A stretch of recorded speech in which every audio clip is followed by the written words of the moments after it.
Hi, I'm Cristina your life mentor. At year end, we usually go through different levels of self-reflection and we come up with resolutions.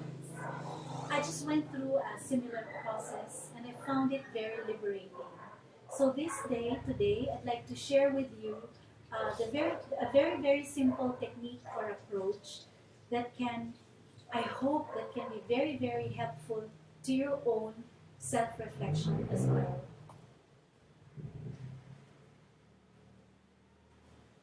Okay, so this is the procedure. First, you expand the coverage. Instead of 1 year, make it 10 years. No? This broadens the perspective, and it's a manageable chunk compared to reflecting on your entire life. How do you go about this? So start with 2006, and then every year you look into significant persons, key events, frustrations, successes, issues, um, all the positive and negative experiences which you've gone through. And after this review is finished, the next step is for you to look for recurring themes or patterns throughout the 10 years. And once this is done, this is the point now where you uh, try to draw out lessons and insights. No? What lessons and insights can you gain from these experiences? This will serve as take-off point for you to determine what you want to do or what changes do you want to carry out in the next 10 years. You will notice, however, that all of the above redounds to the basic or existential question of who am I? To make this method clearer, we will be joined by good friends of mine, Aya, Anna, and Albert. Okay, guys, this is the key question here. How do you what is the defining quality that to answer the question who am I? What is your defining quality which answers who am I? We start with Aya. Okay, so if I'm going to answer the question who am I'm going to say I am whole. Okay, so you are whole. Uh, may I ask, what is the opposite to wholeness? Brokenness. Okay, so why you're also saying that you're broken, you're whole and you're also broken? If I'm going to look at it in a holistic perspective, I'm going to say I'm both. Okay, let's go to, because you told me that you're whole, so let's go to the opposite of wholeness, brokenness. What accounts for your feeling that you're broken? Because I feel like I have to cut my psychological umbilical cord with my mother. So can you be more specific? What do you mean by psychological umbilical cord? What I mean by that is I always have to seek validation from my mother whenever I make decisions. I have to always ask for her inputs if I'm choosing the right decision. Okay, so having realized that, what then would be the change that you would want to effect in the next 10 years? I want to establish independence. I want to explore my options first and then arrive at a decision and be firm about it. Okay, sounds good. Okay, let's move on to a real mother. Can we hear from Anna? Yes, so same question? Yes. What's the defining quality that would answer the question, who am I?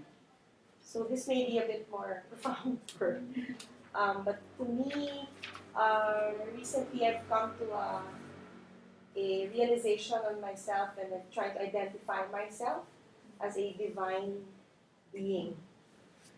Why do I say that? It's because I want to be able to see myself as a divine being.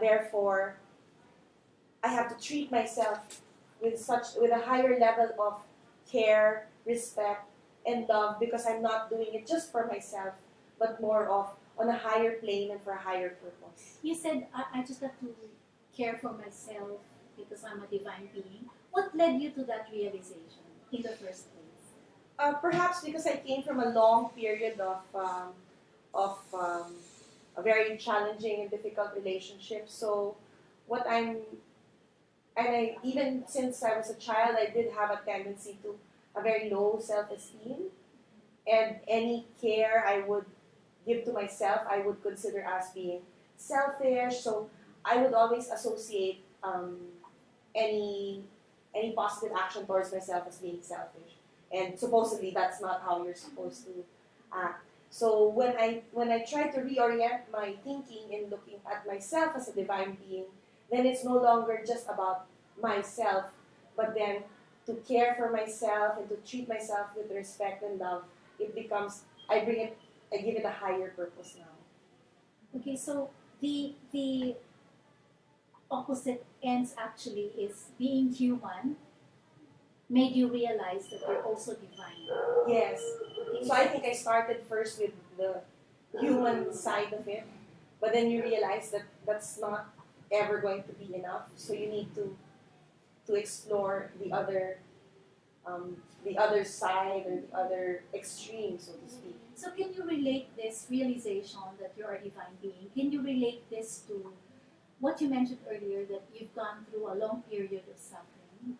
Yes. So now I feel that even the difficult period I went through my life has a higher purpose and has brought me now to the place where I'm in, and to look at myself on that plane already, and not just as a worthless human or some very insignificant type of person, but then that and that also evolves into how I see others, because when you see yourself and hold yourself in such high regard and respect, you realize that there is also that same divinity in others, and you can treat and relate to others in that same way.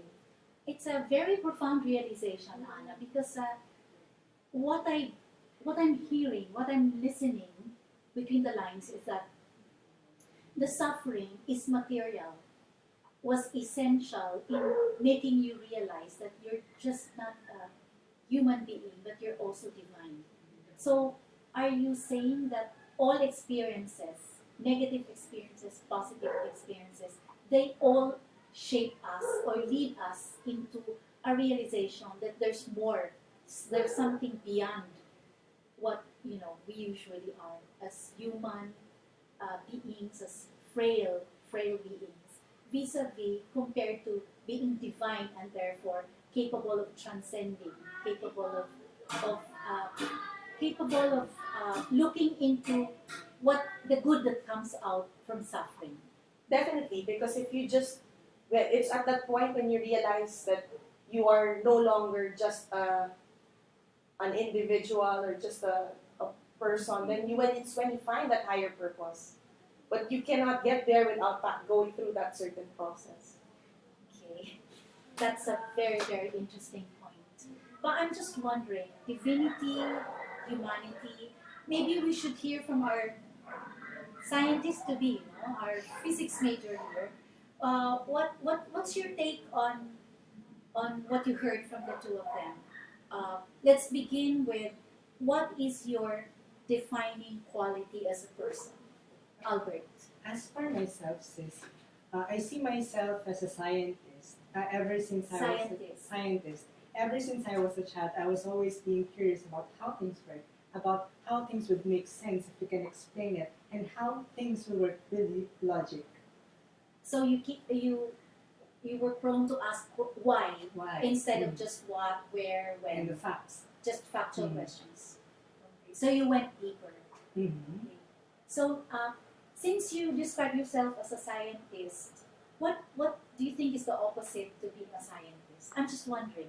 My personal take on that is that I believe the word occult will best describe the opposite of a physicist because in terms of the methodology and the linear look at things, it's very, very different when you look at the side of the mathematics that's within physics and the creativity and non-linearity that is based on occult sciences. In your opinion, are they opposing? Are they opposite ends of a polarity? They're not they don't Merge. jive, they don't merge, or they don't interface? Well, as a physics major throughout my college and my high school life, I have always learned that things can be explained through logic. I've learned about the Big Bang Theory, I've learned about the postulates and theories of Einstein, of Newton, that would make sense if you can actually make things work through facts. But apparently, recent discoveries in physics would tell us that it is otherwise, that things are not straightforward as it can be seen. Some things may appear as not it is. So my take on that is that physics and occult science is not necessarily of different things. You can look at it as a combination of the nonlinear side of physics and then as a combination of nonlinear side of physics. Um, something came up to my mind. Are there um, developments in physics which can have a relevant uh,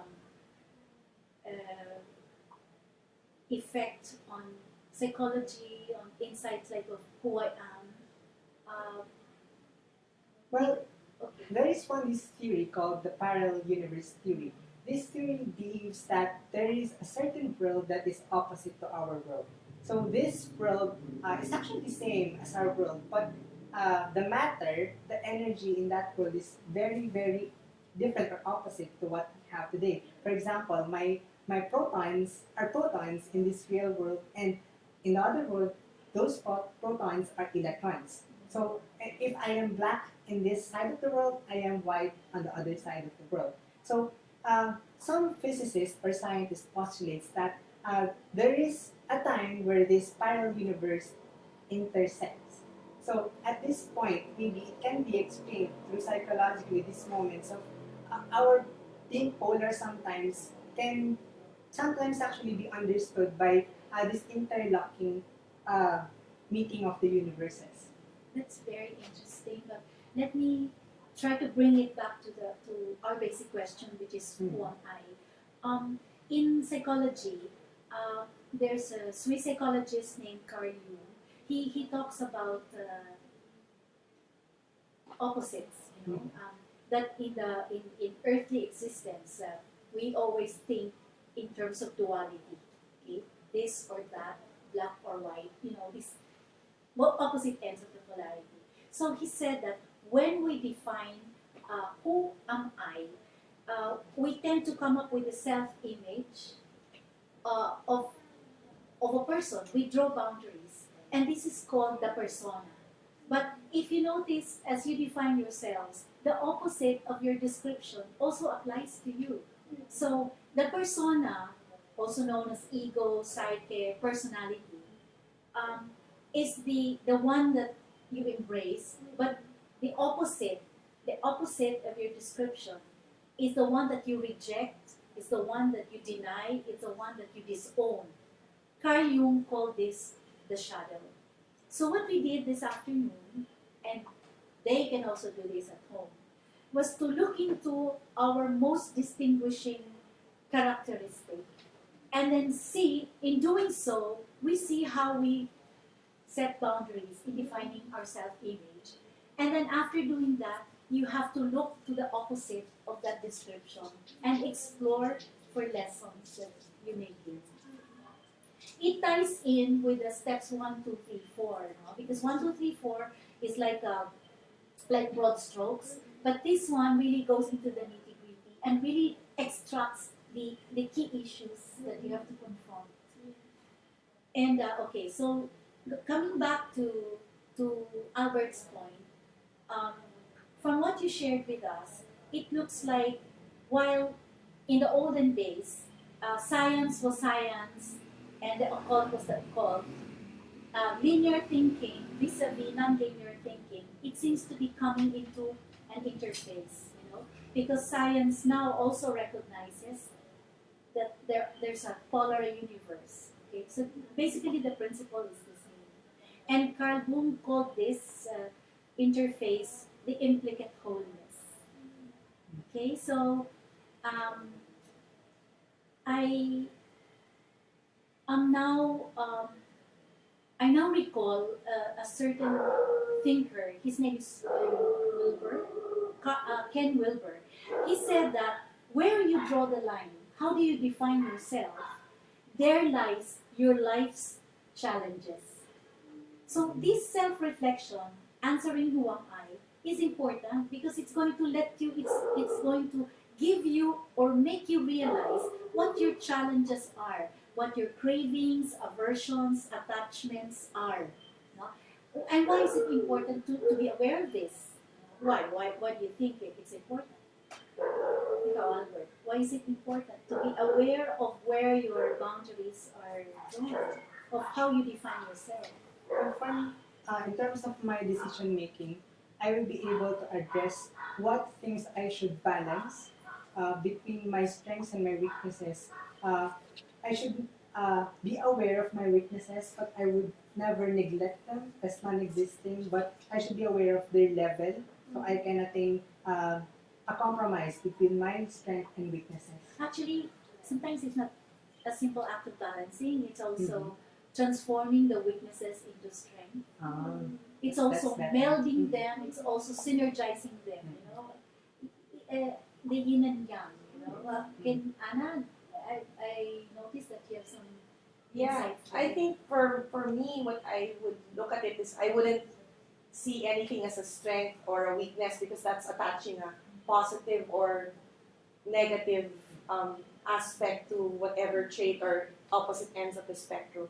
I would more look at it as if there's the opposite side of that polarity, it is for you to honor and respect and accept as part of the whole person that you are. So as you move from one polarity to the other, as you make your decisions, you just have to be very aware that it's this side of me that's thinking now, or it's this side of my personality that. So if there are, I guess, with the reflection on the previous years, if there were certain times of your life or certain patterns you mentioned, or bad decisions that you repeatedly make, you would need to look at what side of your personality is making that decision. And these bad decisions actually, bad is just that. It's a term.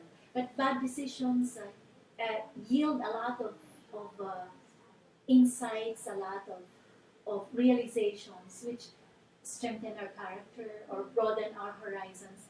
They make us stronger persons. Yes. So, as Teilhard de Chardin, he's I think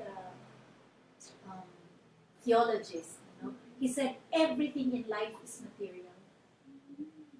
Okay, so you seem to agree. Yeah, I'd like to add something. I remember asking you what's the difference between ego and identity, or are they the same? Yes. Right now, I am thinking that answering the question, who am I, you should be clear if it's coming from identity of who you really are, or is it coming from the ego. So, this activity helped me to become whole again and accepting the polarities, and at the same time identifying if it's really coming from my true essence, or just how am I conditioned during this lifetime. Yes. Very, very excellent points. So today we learned a lot of things from our friends. That polarities, they're really a part of life. Boundaries, it's part of growing up. It's part of developing ourselves into better versions of ourselves. And so we'd like to join you to do this process exactly how we did it this afternoon. You can do this at home, and you can draw lessons as well, and we hope to see you again. So as they say, a life well lived is a joy to yourself and to others. See you in the next live cast. The question will be, what is love? Bye. Bye. Do you want to say anything? So thank you for Thank having you. us. Thank you for